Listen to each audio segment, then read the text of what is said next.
Hello everyone, it is me, Pui. I am back again in the Car Academy because following my How to Beat Warrior video, I have received not one, but two requests of matchups that people want a little better dissected. So I am going to get started with the first one I received, which is Reasoning Gate Turbo.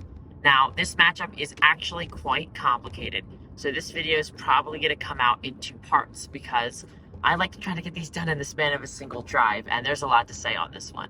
So, we are going to start with part one, and part one is actually going to be how to beat them games 2 and 3, and not game 1, which I know sounds a little silly, but hear me out here. Thing number one, it's a lot easier to explain what cards are going into a matchup for what kind of deck than to explain sort of those gameplay intricacies, particularly a certain card that requires guessing might require a bit more explanation. Number two, you're actually playing more game 2s and game 3s than game 1s for a particular matchup. So knowing how to win those and being able to just go 2-1, that's perfectly fine. So this first one, we're going to focus on game 2 and 3. Next one, we'll talk about game 1 a little more and just how to not die in that sort of matchup.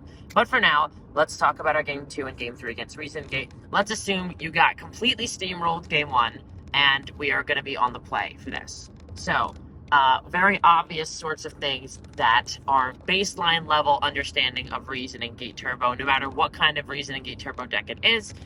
They're trying to play monsters very quickly with Reasoning or Monster Gate. They're generally trying to play multiple monsters. The deck is highly special summon based. It is highly spell card based. And most of the time, they will try to be dumping all of their resources into one attack at the safest possible moment that they can find. Sometimes that moment is objectively safe. For example, they trunate the board. Sometimes they are trying to put an insurmountable amount of pressure when they've suspected that it will be safe. And sometimes that will be something that they think the board will stand well enough and tall enough that you won't be able to even answer it on the crackback. So these are the sort of baseline things. Level 1, if we understand these, we have a very easy understanding of cards that can be used to block them. So the deck is special summon based. So Jowgen is really, really strong, and Last Warrior are really strong. If you have Stein for Last Warrior, that is certainly an option. Keep in mind, Stein for Last Warrior is certainly a very risky choice, and we'll go over that why in a moment. Jowgen is a lot safer. Jowgen has utility in some other matchups, theoretically, so Jowgen might be a good choice for you, especially if you have Battle Traps to defend your Jowgen, or Book of Moon to defend your Jowgen. Any way you can defend your Jowgen helps a lot. Goat meta, obviously, usually a good main board choice for folks, but in the side, if you have Goat and meta, they definitely come in against Reasoning Gate. Getting Tear fundamentally slows down the game, actually lets you get on the crackback. If you're playing Thunder Dragon especially, you get access to Dark Bolter. Dark Bolter being huge, and if you have meta for Fusilier, that's a much safer way to summon Last Warrior. That'll give you your full 8,000 life points. It's only 2 cards, but it will usually buy you a couple turns at the very least to really start beating down on them, which usually will let your deck build other options, particularly if you can have a Scapegoat backup with your Last Warrior, because you're a Goat and meta deck. That's a good option. If you want tools that are good in other matchups that aren't explicitly like, this is only for Reasoning Gate, because obviously you could be playing Threatening Roar and 3 Jowgen, and you'll never lose the matchup without some terrible luck, but we don't want those decks, those cards for a lot of other decks. So easier cards that might be usable are Magic Jammer. Going a little down that totem pole, Magic Jammer obviously can be good against any deck because any deck's playing Trinity pieces. So a well-timed Magic Jammer in a pretty spell-heavy deck is going to be pretty devastating for any folk. You can also use it against Panda to stop their Trunades if you're pretty trap-heavy. You can use it against other combo decks like Empty Jar, like Library, if that's something you're dealing with. If you Jammer Trunade in Library, that's going to be very, very effective, for example. So Jammer's obviously a great choice. Trap Dust Shoot, I say, especially if you're on the play, that goes in. Sure, most of their monsters they're going to be summoning off the deck via a Reasoning or a Gate, but if you get rid of their normal summon, they can't Gate anymore.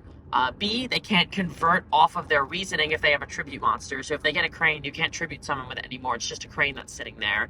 C, you can get rid of Chaos monsters, which are very essential usually to ending the game, especially for the Dimension Fusion, the classic RGT builds. For Steingate, if you get rid of the Stein normal summon, that's going to be a very big one. But even if you hit nothing with that Dust Shoot, knowing exactly what's in a Reasoning Gate player's hand, way stronger than like any other matchup. It's just like, oh, like this is exactly what you can do. and I'm going to make sure that you can't kill me. Because knowing how close they are to having that big turn is absolutely crucial, because you can play accordingly. The amount of aggression or defense you put at any given turn and how much you're putting on matters so much in this matchup. Because, for example, some other very good tools that can be played in other matchups are stuff like Berserk Gorilla and Kaiku the Ghost Destroyer. Kaiku blocks the chaos, and it even blocks them from banishing other ways. So I wouldn't banish when I use a Kaiku in this matchup unless we are getting them below 2,000 life points.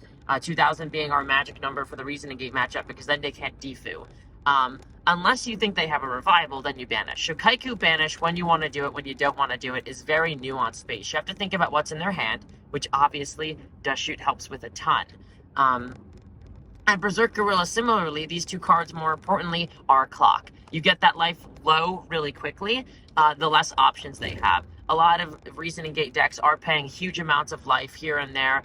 Steingate obviously is paying 5,000, but even the classic variants are playing 2,000 for the Dimension Fusion, 800 for the Prima. They probably want Ring as extension in most situations. So, and even Brain Control is usually a thing they'll play. So if you get their life absurdly low, like under 3,000, and all of a sudden their hand is like Prima, Defu, Brain Control, they have to choose which cards they can even play anymore.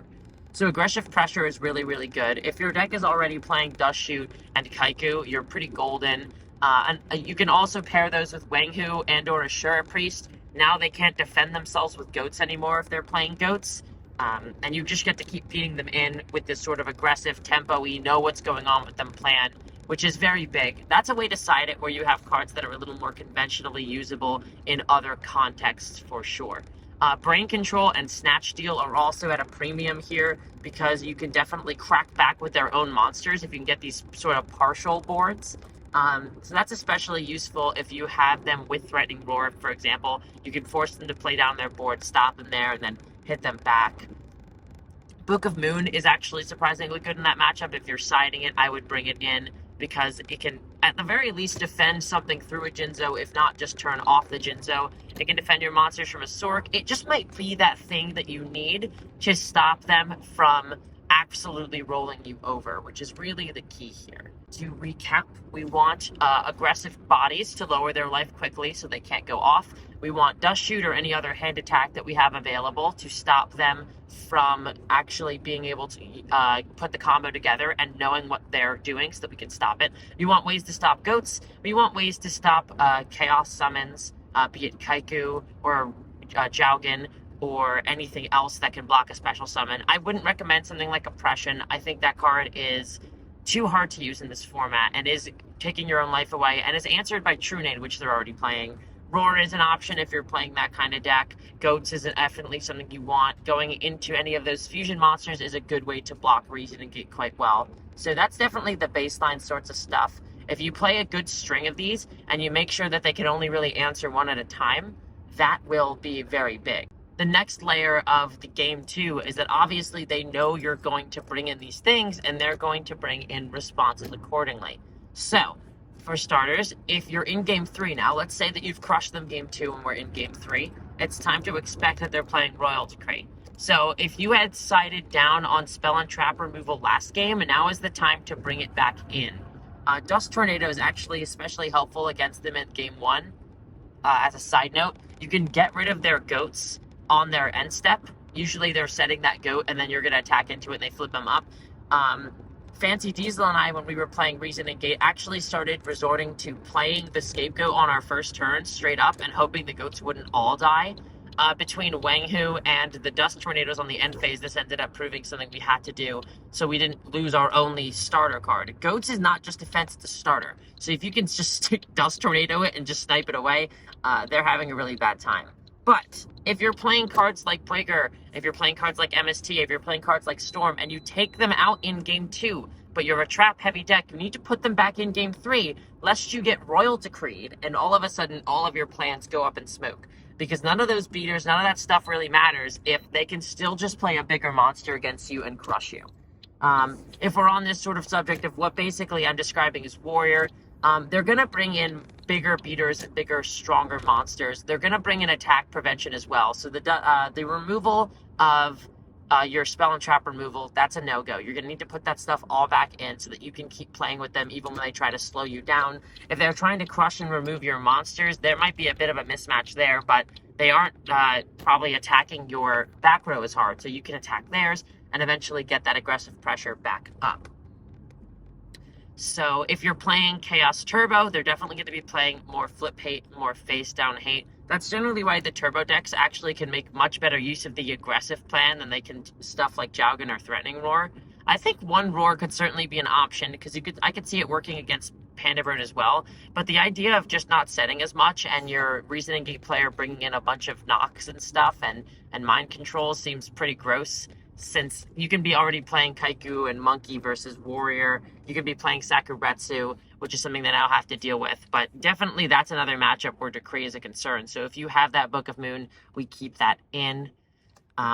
If you're playing stuff like Spell Canceller, Dark Balter the Terrible and stuff, you have to make sure that you are on the alert. Balter can get removed by Book of Moon, it can get removed by Snatch Steal, it can get beaten over. So definitely you're going to want to only use Balter if you have some sort of backup for him. Same goes for Last Warrior. We can't just slam Stein and play Last Warrior because, especially if you do that in one game and then you do it in the third, as JDZ is familiarly intimate with, that usually leads to disaster. You're paying 5,000 life points and you're putting a body on the field that all you have to do is get rid of it and you're done. If they just brain control that, basically, and then attack you with it and then do something else, it's over. They can tribute summon over it, actually. I don't know why you can tribute summon over it, but you can. You can't gate it, but you can tribute summon with it. So if they just, attack you with it and then tribute summon Air Knight, you're out of luck. So be careful with that. That's why I don't often recommend going with Stein versus Reasoning Gate unless you're already playing it, at which point it might be a little more effective. Definitely never go Balter against them because Balter off Stein is basically useless. They have enough spells that they will just force through you, and you will have a very bad time if you try that. That's where I'm going to end part 1. To recap everything. We like counter traps. We like cards that stop attacks for a turn, stuff like Threatening Roar, stuff like Goats. We like Book of Moon. We like hand attack. We like aggressive bodies and getting their life low. And we like blocking special summoning, but not as the end-all be-all because they still do have removal as a normal deck would. That's a lot of tips on how to go about game 2 and 3. It was a lot more card-oriented, a lot more matchup-oriented. I hope it was a help for you.